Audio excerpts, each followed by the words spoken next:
បុរសបរទេសម្នាក់ត្រូវគេបង្ខំឲ្យចុះពីរថភ្លើងព្រោះជេរសៀមកោតសរសើរខ្មែរ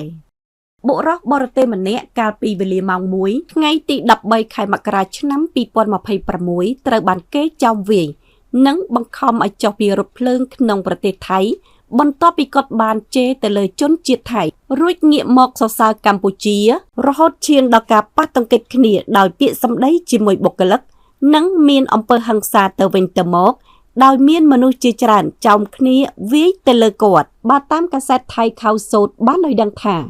អ្នកប្រើប្រាស់ Facebook ឈ្មោះ Aminasto Khusa បានបង្ហោះคลิปវីដេអូដោយបង្ហាញអំពីទស្សនភាពដ៏ច្របូកច្របល់ជាមួយនឹងអំពើហិង្សានៅមុនពេលបុរសបរទេសម្នាក់នោះចាក់ចែងពីរថភ្លើងម្ចាស់គណនីដដែលនេះបានសរសេរថាអ្នកទេសចរម្នាក់នោះបានឡើងជិះរថភ្លើងជាមួយប្រពន្ធជាជនជាតិថៃហើយប្តីប្រពន្ធរបស់ពួកគេបានចាប់ផ្ដើមឆ្លោះគ្នានៅលើរថភ្លើង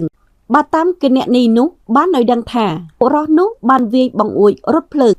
ហើយបានសួររកគ្រឿងស្រវឹងនិងមានកាយវិការមិនសមរម្យជាច្រើនដងបន្ទាប់មកគាត់បានជេរលើរថភ្លើងដោយបានស្រែកថាថៃនឹងថៃគួរឲ្យខ្លាចហើយនិយាយថាកម្ពុជាល្អជាងអ្នកដំណើរក៏នៅស្ងៀមខណៈគាត់បានស្រែកបន្តលុះប្រហែល2នាទីក្រោយមកបុគ្គលិករថភ្លើងបានមកដល់ហើយព្យាយាមគ្រប់គ្រងស្ថានភាពឲ្យស្ងប់ស្ងាត់វិញប៉ុន្តែបុរសបរទេសម្នាក់នោះមិនព្រមធ្វើតាមហើយបានជេរប្រមាថបុគ្គលិករថភ្លើងទើបនាំឲ្យមានការប៉ះទង្គិចគ្នា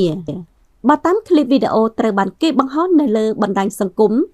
ឃើញបុរសបរទេសតែម្នាក់នោះបានរងការវាយប្រហារពីមនុស្សជាច្រើននាក់បន្ទាប់មកក្រុមមន្ត្រីរបស់រថភ្លើងបានបញ្ជាឲ្យបុរសនោះចុះចេញពីរថភ្លើងនៅពេលទៅដល់ស្ថានីយ៍បន្ទាប់ប៉ុន្តែគាត់បានបន្តការផ្សាយបន្តផ្ទាល់ពីការប្រមាថលើជនជាតិថៃរីឯប្រពន្ធរបស់គាត់ក៏ត្រូវបានគេរាយការណ៍ថាបានចូលរួមក្នុងការវាយដំអ្នកដំណើរខណៈបុរសបរទេសម្នាក់នោះបានស្រែកនិងវាយបង្អួចម្ដងទៀតនៅមុនពេលគាត់ចុះពីរថភ្លើង